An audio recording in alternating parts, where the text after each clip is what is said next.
Waspadai 12 penyebab serangan jantung sebelum terlambat. Halo semuanya, dengan Dr. Erta, spesialis jantung dan pembuluh darah dari Klinik Kiera. Kali ini kita akan bahas 12 penyebab utama terjadinya penyakit jantung koroner. Nah, ini bukan cuma topik untuk orang tua atau mereka yang udah pernah masuk IGD ya. Bahkan sekarang, usia 30-an itu udah banyak yang kena serangan jantung. Bukan karena karma, tapi karena gaya hidup kita yang diam-diam mencicil masalah. Jadi, kalau kamu merasa masih muda, sehat, dan suka bilang, "Ah, jantung saya kuat kok." Yuk, simak baik-baik sebelum jantung kamu protes dengan cara yang tidak elegan. Penyebab pertama dan paling sering adalah merokok. Ya, saya tahu ini sudah sering diingatkan di bungkus rokok, bahkan dengan gambar yang bikin makan siangnya batal. Tapi sayangnya, peringatan itu sering diabaikan. Nikotin dan karbon monoksida dalam rokok itu bisa merusak lapisan pembuluh darah, mempercepat pembentukan plak, dan menyempitkan arteri. Merokok satu batang sehari aja itu sudah meningkatkan risiko penyakit jantung. Apalagi kalau rokoknya itu 2 bungkus ditambah kopi dan duduk seharian. Yang kedua, tekanan darah yang tinggi atau hipertensi. Bayangkan pembuluh darah itu seperti selang air.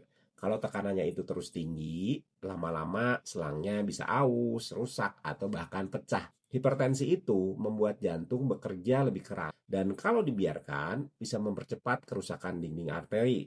Masalahnya, hipertensi sering tanpa gejala.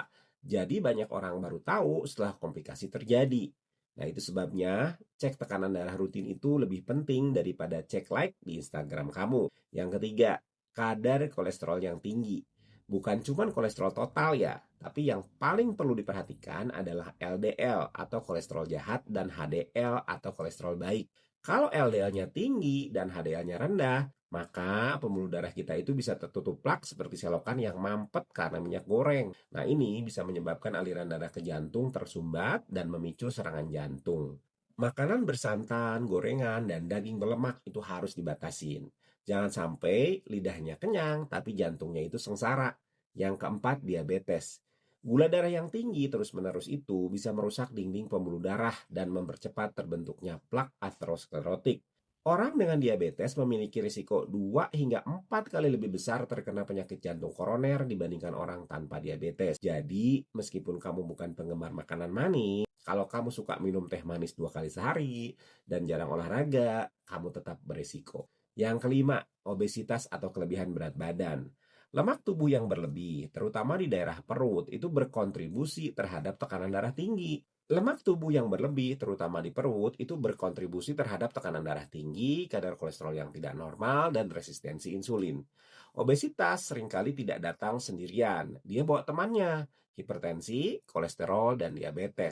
Komo maut ini sering disebut sebagai sindrom metabolik, dan ini jadi ladang subur untuk penyakit jantung berkembang. Jadi kalau misalnya berat badan mulai naik perlahan tapi pasti, jangan dibiarkan seperti cicilan kartu kredit. Yang keenam, kurang aktivitas fisik. Hidup zaman sekarang itu membuat kita sangat nyaman duduk ya. Duduk di kantor, duduk di mobil, duduk nonton drama Korea, duduk scroll TikTok. Padahal jantung itu adalah otot. Dan seperti otot lain, dia butuh dilatih. Kurang bergerak membuat metabolisme melambat, berat badan naik, dan tekanan darah meningkat. Dan kemampuan pembuluh darah itu menurun. Jadi, sempatkan minimal 30 menit sehari untuk jalan kaki cepat atau olahraga ringan. Jantungmu akan berterima kasih. Yang ketujuh, stres kronis. Banyak orang meremehkan stres karena tidak kelihatan di hasil laboratorium. Tapi jangan salah ya, stres itu bisa memicu lonjakan hormon seperti kortisol dan adrenalin yang meningkatkan tekanan darah dan detak jantung. Dalam jangka panjang, stres ini bisa memicu inflamasi kronis di pembuluh darah. Makanya, manajemen stres itu penting. Entah itu lewat hobi, meditasi, curhat ke teman, atau sekedar tidur cukup. Jangan dibiarkan menumpuk kayak cucian di akhir pekan. Kedelapan, konsumsi alkohol yang berlebihan. Alkohol dalam jumlah moderat itu memang masih diperdebatkan ya apakah punya efek perlindungan terhadap jantung. Tapi kalau berlebihan, jelas efeknya itu buruk. Alkohol itu bisa meningkatkan tekanan darah, menyebabkan gangguan irama, dan meningkatkan kadar trigliserida.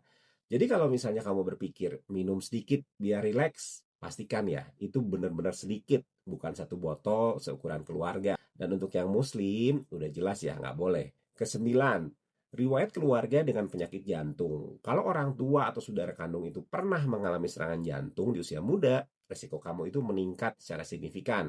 Faktor genetik memang tidak bisa dirubah, tapi gaya hidupnya bisa. Jadi kalau misalnya kamu tahu punya riwayat keluarga seperti ini, justru kamu harus lebih disiplin menjaga pola makan, olahraga, dan rutin periksa kesehatan.